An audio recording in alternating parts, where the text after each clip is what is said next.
3일 동안 평안하셨습니까? 예. 예. 오늘 증거할 본문은 레위기 6장 24절로 30절 말씀을 본문으로 속죄제에 대한 제사장의 직무, the priest work regarding the sin offering, 속죄제에 관한 제사장의 직무, 속죄제, the sin offering이라고 합니다. 속죄제사, 이 속죄제사는 죄를 사함받기 위해서 드리는 제사를 속죄제사, 속죄제라고 간단하게 말하죠. 우리가 이미 속죄제사는 그 레위기 4장에서 다 살펴본 바 있는데, 오늘 본문에서는 속죄제에 대한 그 절차와 방법에 대해서 말씀하고, 특히 본문은 성도들이 제물을 드릴 때 규례가 아니고 속죄 제사를 드릴 때 말하자면 그 제사장들이 어떻게 일하는가, 즉 제사장들이 제물을 드릴 때 속죄 제사의 규례를 말씀하고 있습니다. 속죄제는 그 제사 절차에 따라서 크게 두 가지로 나누는데, 우리가 이미 다 살펴봤습니다만, 먼저는 우리가 이 레위기의 5대 제사가 번제와 소제, 그리고 화목제와 속죄제, 그리고 속건제, 이걸 5대 제사라고 한다고 했죠. 그 중에 이제 구체적으로 우리가 지금 살펴보고 있는데, 이 속죄 제사 가운데 가령 이 제사장을 위한 속죄 제사, 제사장도 당연히 죄 안 짓는 인간이 어디 있겠어요? 제사장도 속죄 제사를 드리기도 하지요. 또 온 회중, 즉 이스라엘의 온 회중을 위한 속죄 제사. 세 번째는 가족장, 가족의 대표인 족장을 위한 속죄 제사. 그리고 네 번째는 평민을 위한 속죄 제사인데, 앞에 있는 이 제사장과 온 회중을 위한 속죄 제사의 방법과 절차가 같고, 제물도 같고, 그 다음에는 뒤에 있는 족장과 평민을 위한 그 속죄 제사의 절차가 같아요. 제물은 다르지만. 그래서 크게 두 가지로, 앞에 있는 제사장과 온 회중, 뒤에는 족장과 그 다음에 평민을 위한 이 제사로 나눌 수 있습니다. 오늘 본문에 이런 속죄제를 드릴 때 제사장이 해야 할 규례, 제사장이 어떤 일을 해야 되겠는가, 여러 가지 일들을 그들에게 국한시켜서 지금 언급하고 있는데, 우리가 또 이제 5대 제사를 그 성격상으로 두 가지로 나눌 수 있습니다. 5대 제사. 5대 제사가 뭐예요? 첫째, 번제. 두 번째는 소제. 세 번째는 화목제. 네 번째는 속죄제. 다섯 번째는 속건제. 한번 더 합시다. 번제, 소제, 화목제, 속죄제와 속건제. 네, 근데 그 다섯 가지 중에서 번제와 소제, 화목제 앞에 네 가지는 자원제라고 합니다. 자원제. 자원제라는 말은 스스로 자원해서 드리는 제사라는 거예요.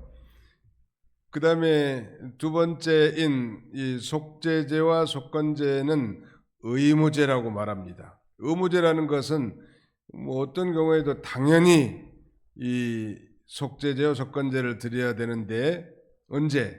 내가 죄를 범했을 때, 또 어떤 죄를 짓고 깨달았을 때는 반드시 속죄제와 속건제를 드립니다. 속죄제와 속건제의 차이점은, 속건제는 죄사만 지는 게 아니고 손해를 준 것에 대한 배상으로 5분의 1, 즉 20%를 가해가지고 갚아주는 것이죠. 우리가 이미 다 살펴본 바 있습니다.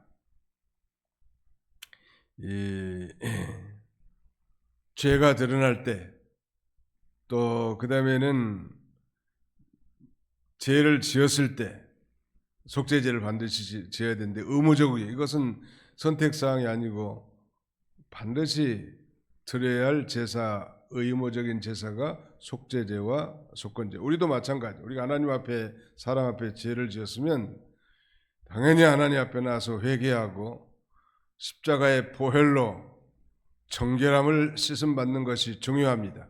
이미 예수 그리스도를 믿음으로 모든 죄를 다 속죄 제사를 말미암은 예수 그리스도의 속죄 제사로 말미암은 죄를 다 용서받았지만 여전히 우리 속에는 부패성, 욕심이 있단 말이에요. 그래서 늘 눈만 뜨면 죄를 짓는 게 우리네 인생들이에요. 그런 생각을 안 하려고 해도 악한 생각, 더럽고 추악한 생각, 이 생각 저 생각이 다 드는 게 우리 인간들이에요. 그래서 하나님 앞에 갈 때까지, 천국 갈 때까지, 예수님 재림할 때까지 우리는 늘 하나님의 교회에 나와서 먼저 자백하고 회개함으로 죄를 용서를 받아야 합니다. 아멘. 네, 의무제란 말이에요.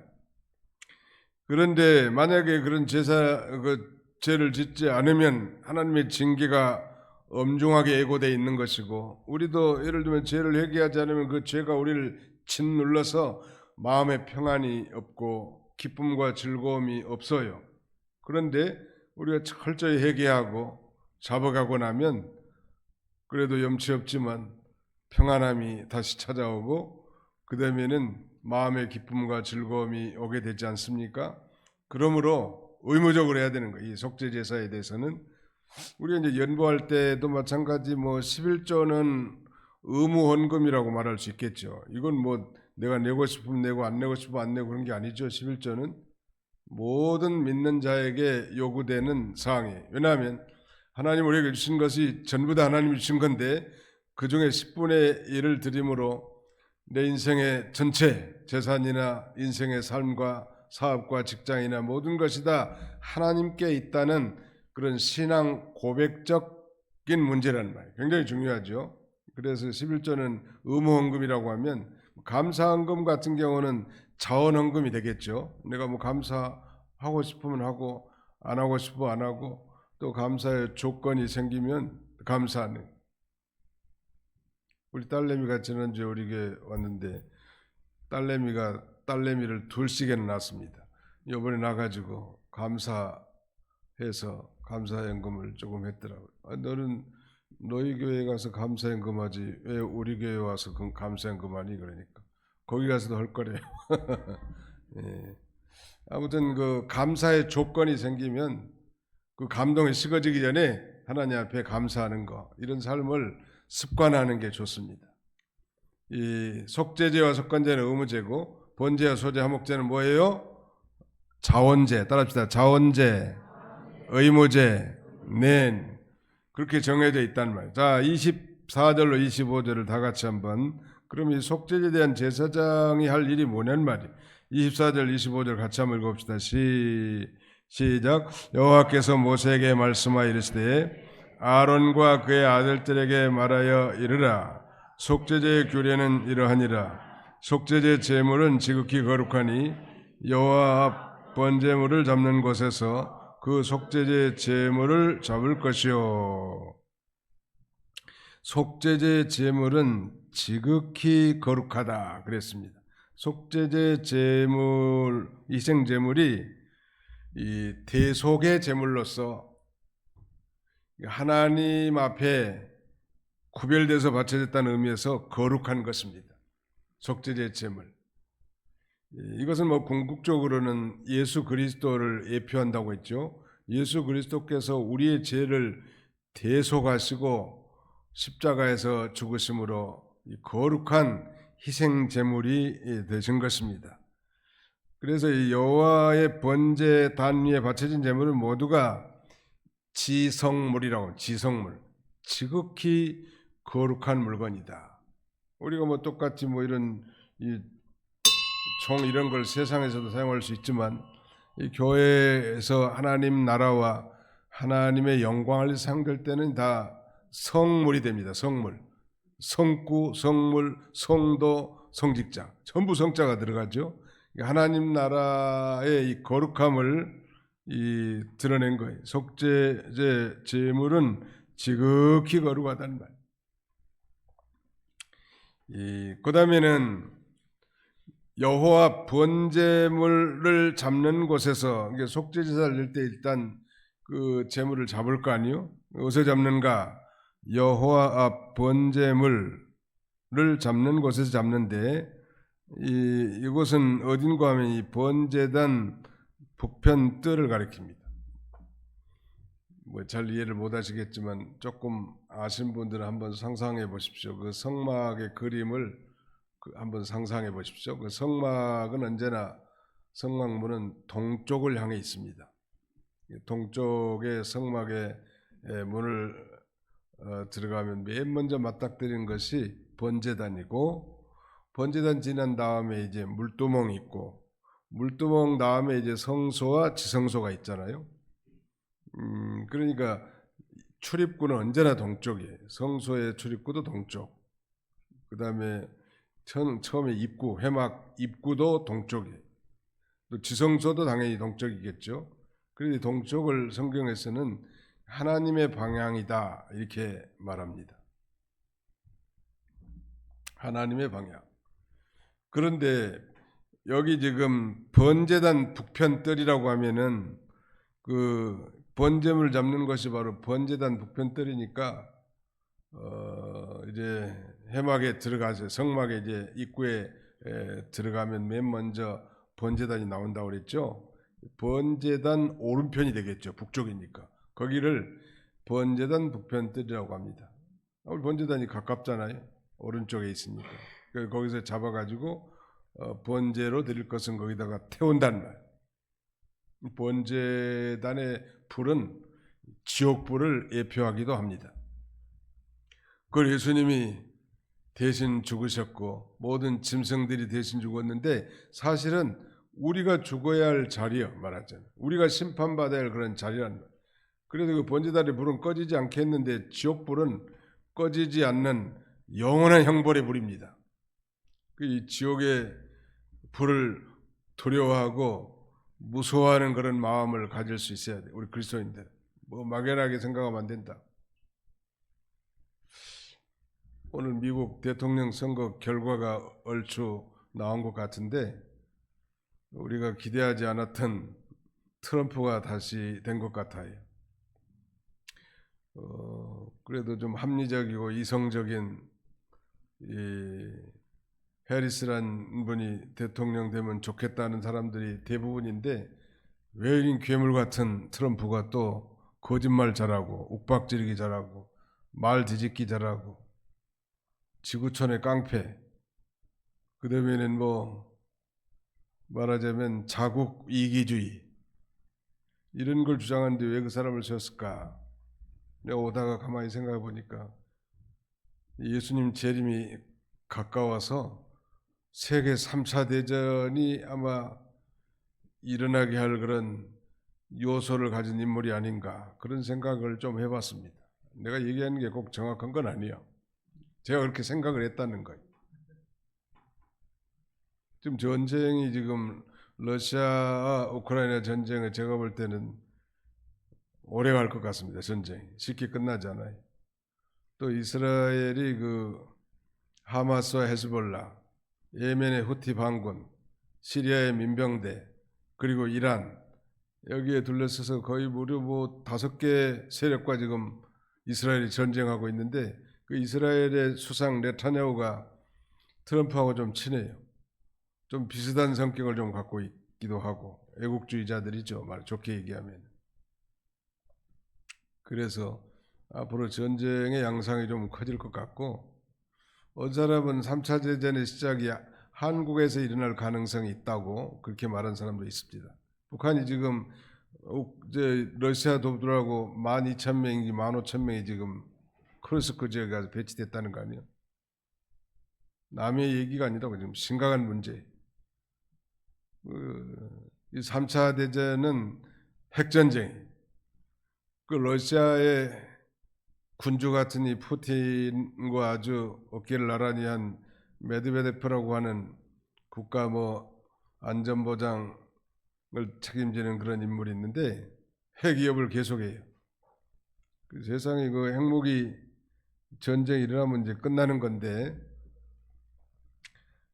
그러면 트럼프 성격상 가만히 있겠는가? 가만히 있을 수 없단 말이에요. 그래서 세계는 더 시끄럽고 복잡해지게 될 건데 우리는 거기에 대해서 뭐 걱정하거나 불안해하거나 두려워할 필요는 전혀 없어요. 왜냐하면 세상이 시끄러워지면 시끄러워질수록 예수님의 재림은 임박했다는 것. 예수님의 재림은 우리 성도들의 구원과 불택자들의 심판이란 말. 그러니까 이 해리스 같은 합리적인 사람을 세우지 않고 괴상한 괴물 같은 사람을 또 대통령으로 세운 거 보면 아마 이게 세상이 이 혼란 속에 더 가중될 것 같습니다. 내가 괴상하다는 표현은 하도 돌출된 행동을 많이 하고 나가기 때문에 그렇게 얘기하는데, 이 공화당의 정강 정책은 우리 기독교의 성경적 가치관과 훨씬 가깝습니다. 민주당보다. 가령 낙태를 반대한다든지 그다음에 동성애를 반대하든지 이런 건 다 미국의 공화당 트럼프의 당이 더 강력한 성경적 가치관을 갖고 있어요.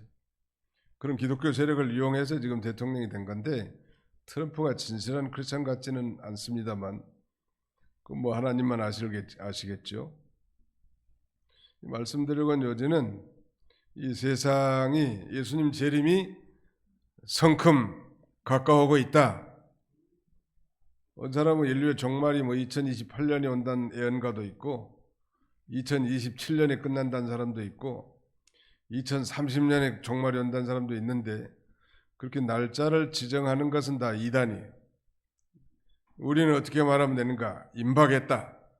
예수님의 재림이 가까이 임박했다. 이렇게 이해하면 될 것 같고, 더욱 우리가 이 마지막 세대지만 이 자신을 지켜 세속에 물들지 않게 하고 거룩함을 이뤄나가는 것이 중요할 것 같습니다. 좀 더 하나님 앞에 가까이 서는 거예요. 세상이 어떻게 돌아가든 거기에 대해서 불안해하거나 염려하거나 두려워할 것 없다. 세상은 점점점 그렇게 시끄러워질 거니까 난리와 난리의 소문을 더 자주로, 더 빈번하게, 더 강하게 들려올 겁니다. 지구촌의 소식들은. 그것은 곧 우리 주님의 재림이 가까웠다는 우리 성도들에게는 참된 소망이란 말. 이런 그 소망을 가지고 나가야 하겠습니다.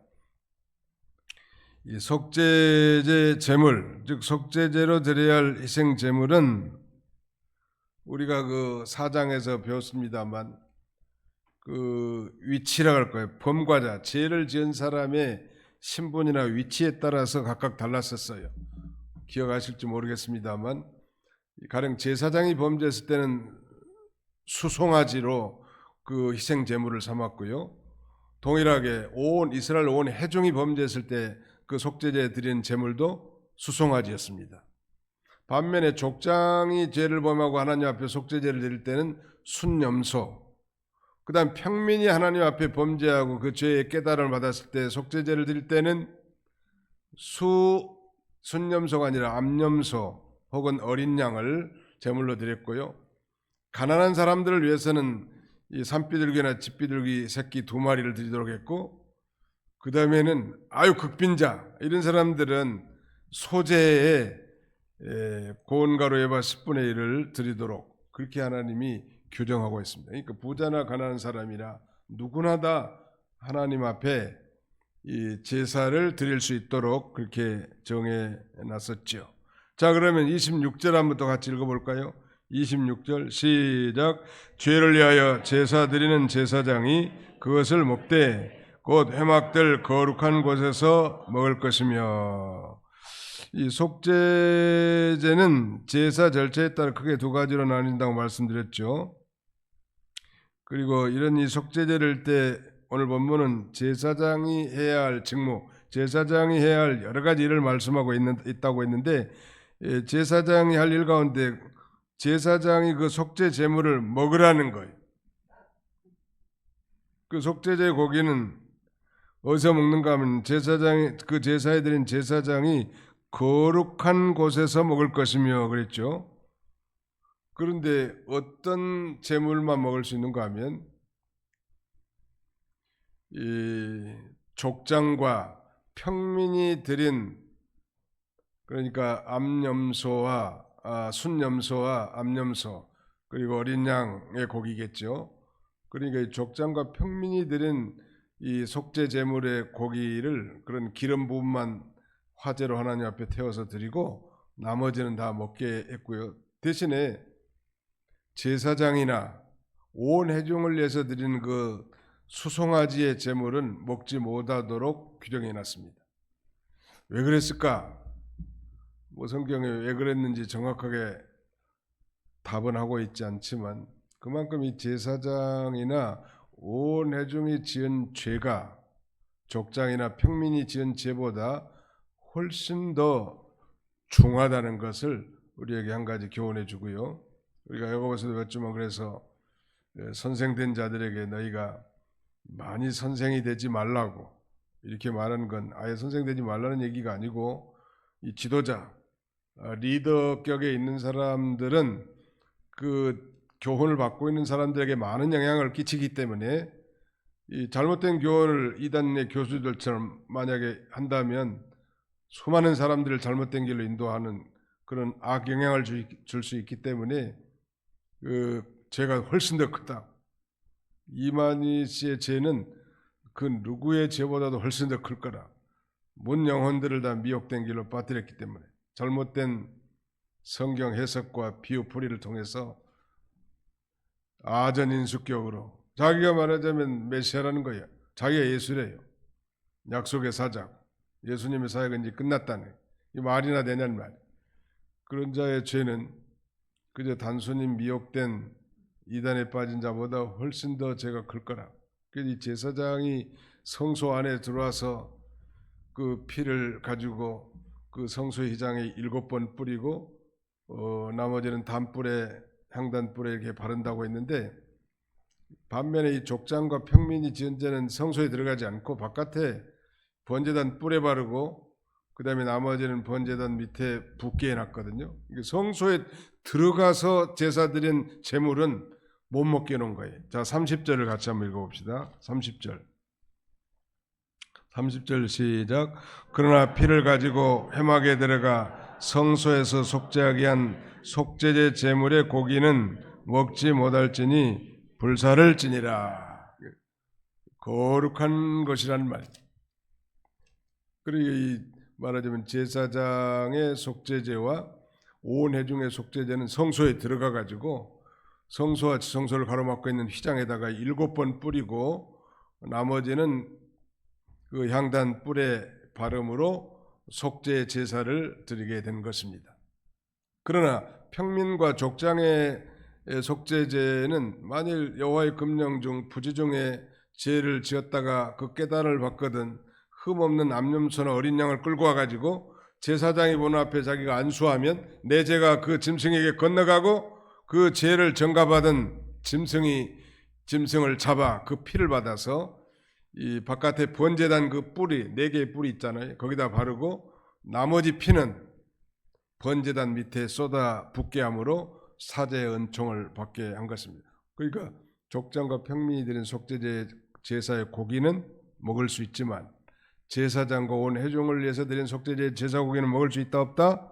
없다는 거예요. 별로 재미없나요? 굉장히 재미있는 거예요. 다 예수님과 관련된 메시지 아니에요? 물론 이제 그 기름 같은 걸 제한 불살라지지 않는 고기를 이렇게 먹을 수 있다는. 근데 어디서만 먹으라고 했는가 하면 그 26절 하반절에 그것을 먹되 곧 회막들 거룩한 곳에서 먹을 것이며 그 회막 안에 이제 성소와 지성소가 있는데 그 맨 먼저 맞닥뜨린 게 번제단, 물두멍, 성소, 지성소 이렇게 돼 있잖아요.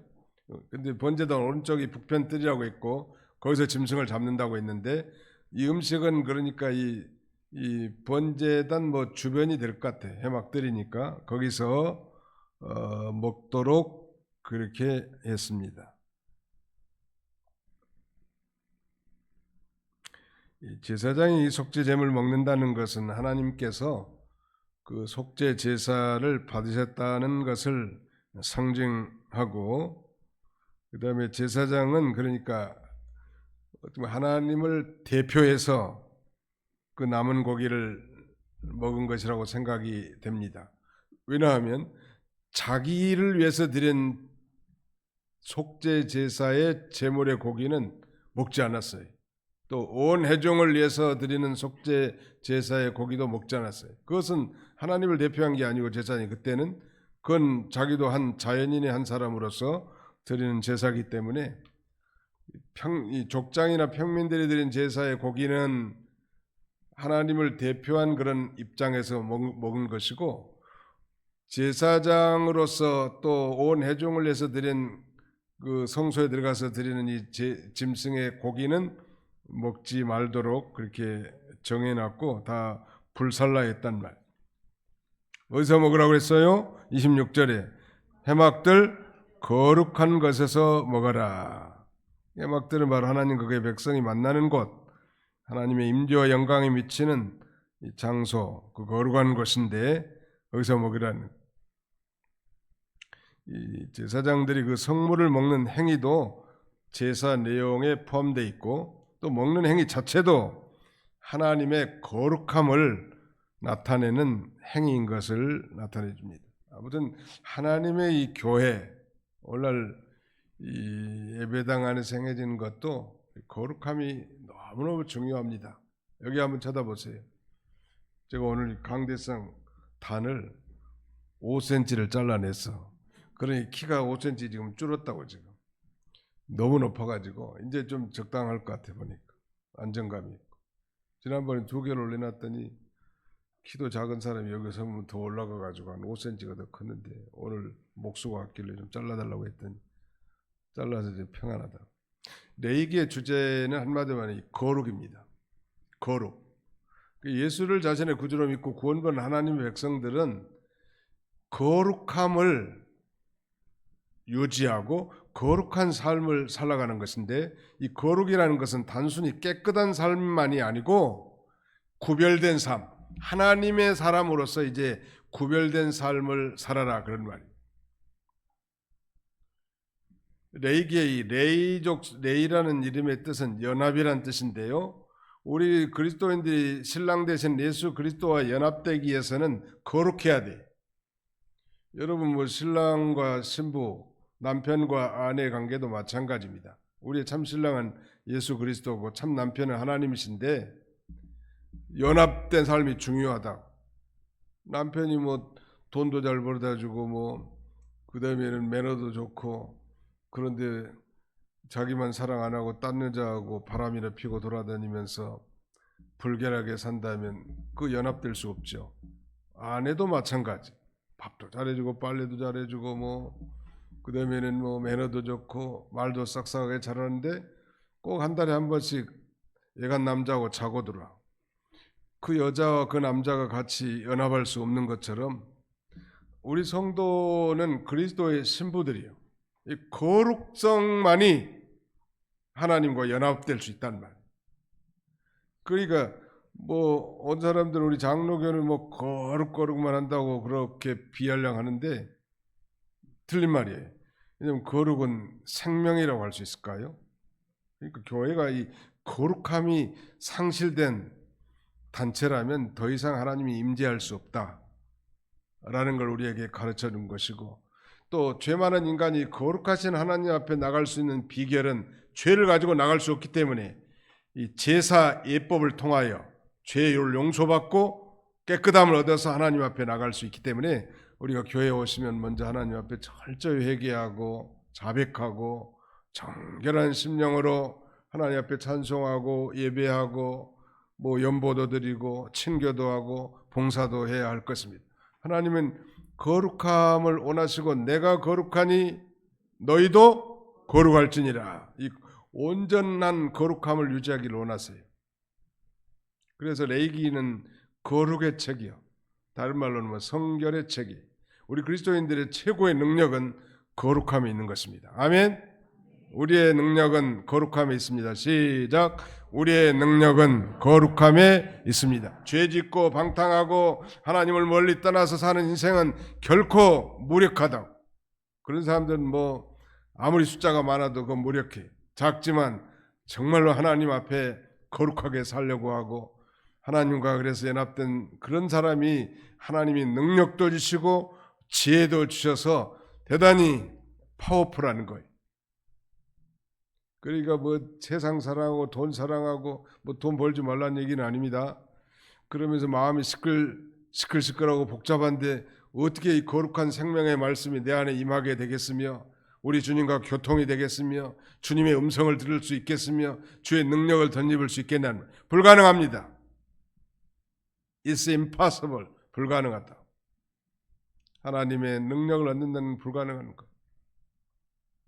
그래서 이 거룩이라는 말이 이렇게 반복되어 있습니다.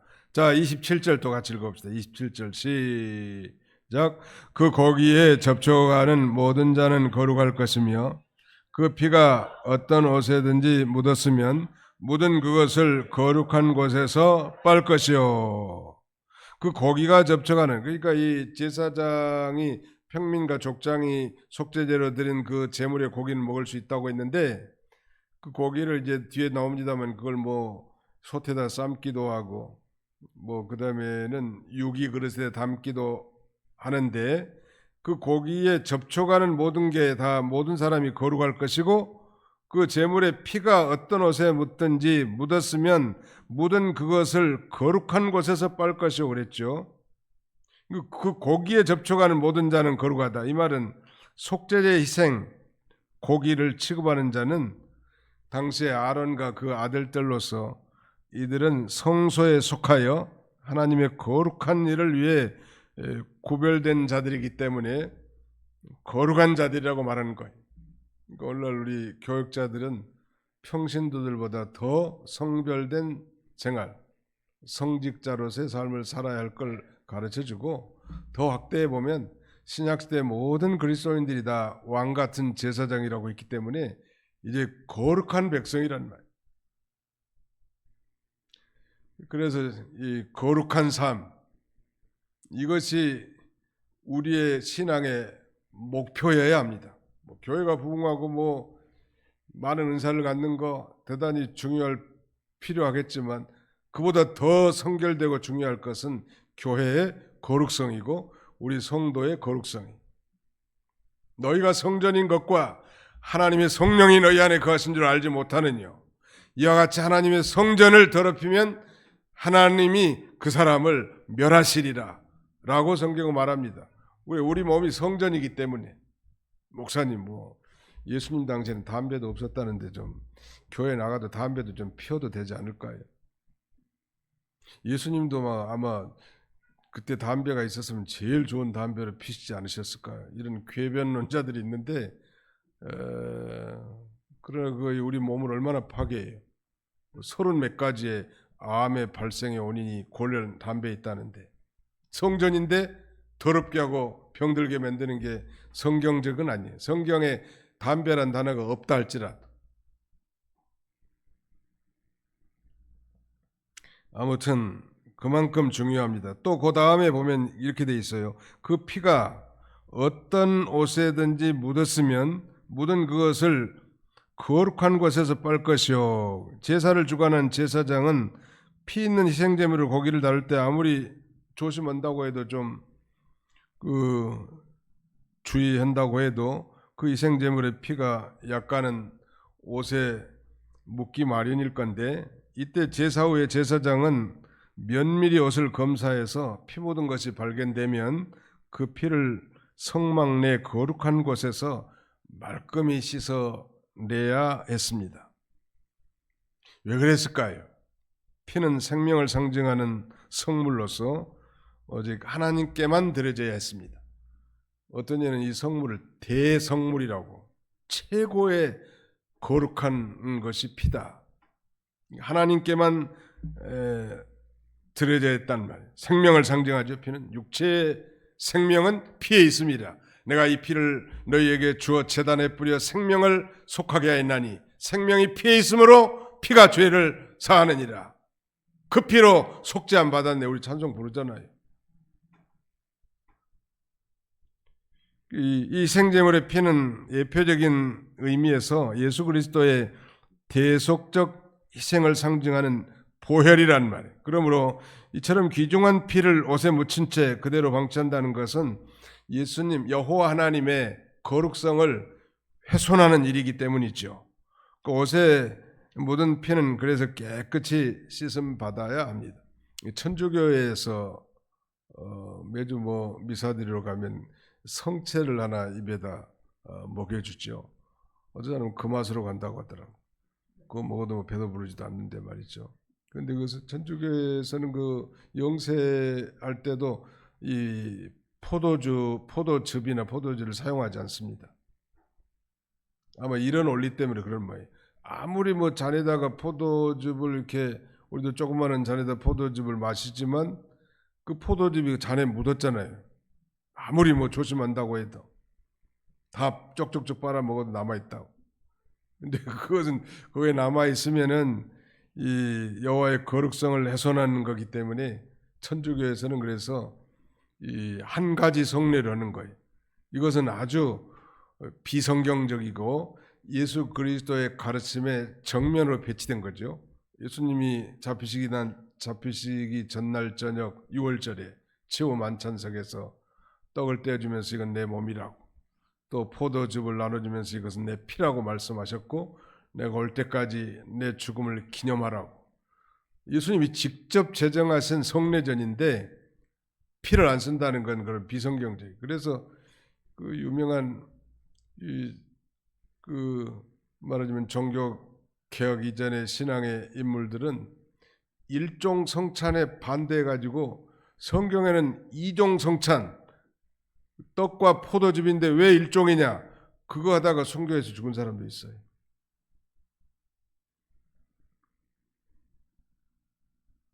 그 다음에 이제 왜 말끔히 씻어내야 되는가, 그 피가 묻었는데 하나님께 구별되어져 바쳐진 모든 성물은 거룩한 곳, 즉 성막을 벗어날 수 없단 말이에요. 왜냐하면 성물이 이 성막 바깥으로 나갈 경우에 부정한 것들과 접촉함으로 해서 하나님의 거룩성이 파괴될 우려가 있었기 때문이죠. 특별히 큰 성물로 간주된 이 제물의 피는 어떤 경우에도 성막을 벗어날 수가 없었기 때문에 옷에 묻은 피는 반드시 깨끗하게 씻음을 받아야 했습니다.